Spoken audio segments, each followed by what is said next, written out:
उसके कत्ल पे मैं भी चुप था, मेरा नंबर अब आया।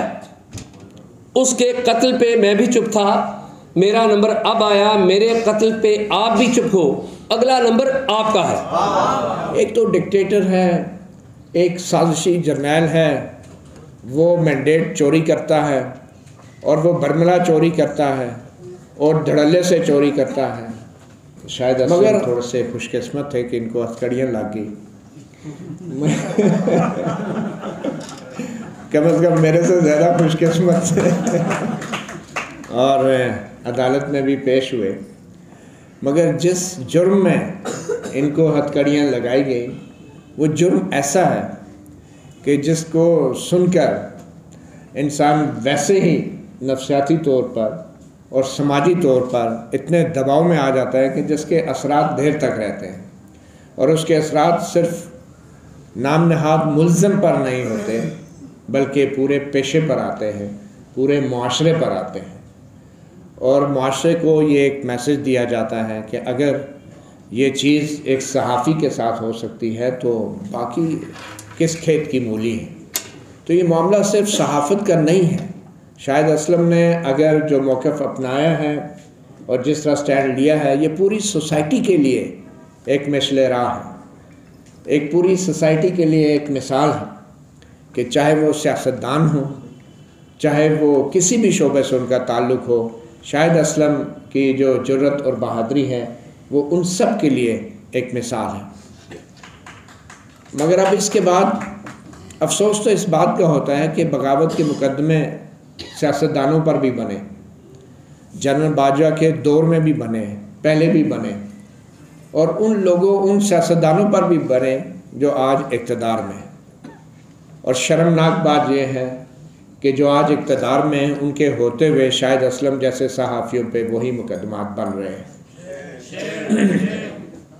अफसोस इसी बात का है कि जो लोग वोट को इज़्ज़त दिलाने का नारा लगा के इक़्तिदार में आए थे, आज उनके दौर में वोट की जो बेहुरमती हो रही है, मेरे ख्याल में इससे ज़्यादा बेहुरमती शायद पहले भी कभी नहीं हो सकती थी। एक तो डिक्टेटर है, एक साजिशी जर्नैल है, वो मैंडेट चोरी करता है और वो बरमला चोरी करता है और धड़ल्ले से चोरी करता है।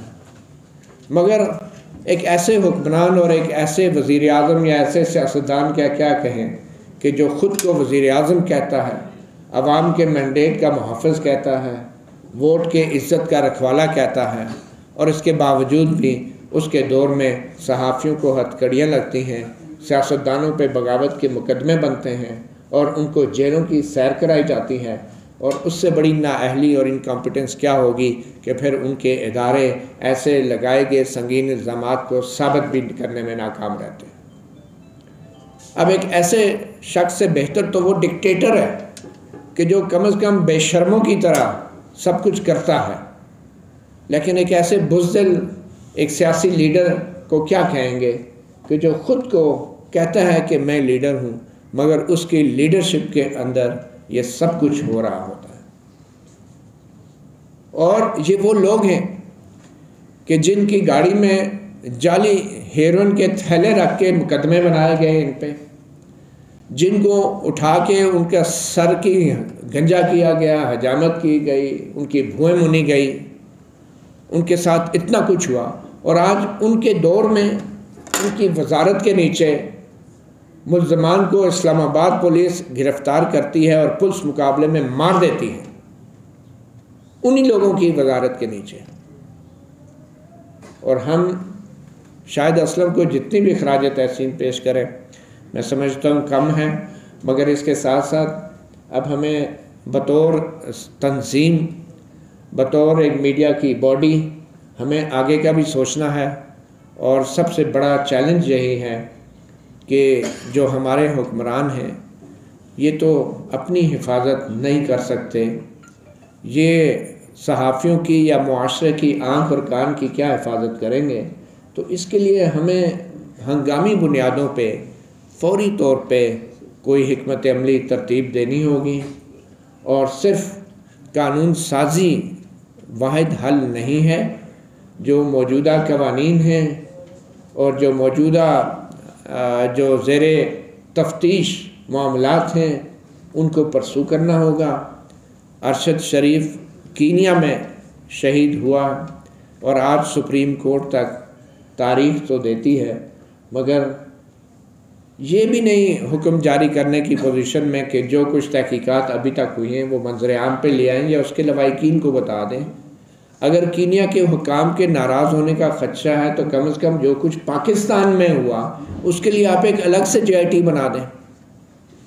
तो हमारे इदारे, हमारी हुकूमतें, मुझे नहीं लगता कि ये लोग इस काबिल भी हैं कि अवाम के वोट की या सहाफ़ियों की सहाफ़त की को वो तहफ़्फ़ुज़ दे सकें जो उनका आइनी और बुनियादी हक़ है। तो इसके लिए सहाफ़ियों को ख़ुद कुछ करना होगा।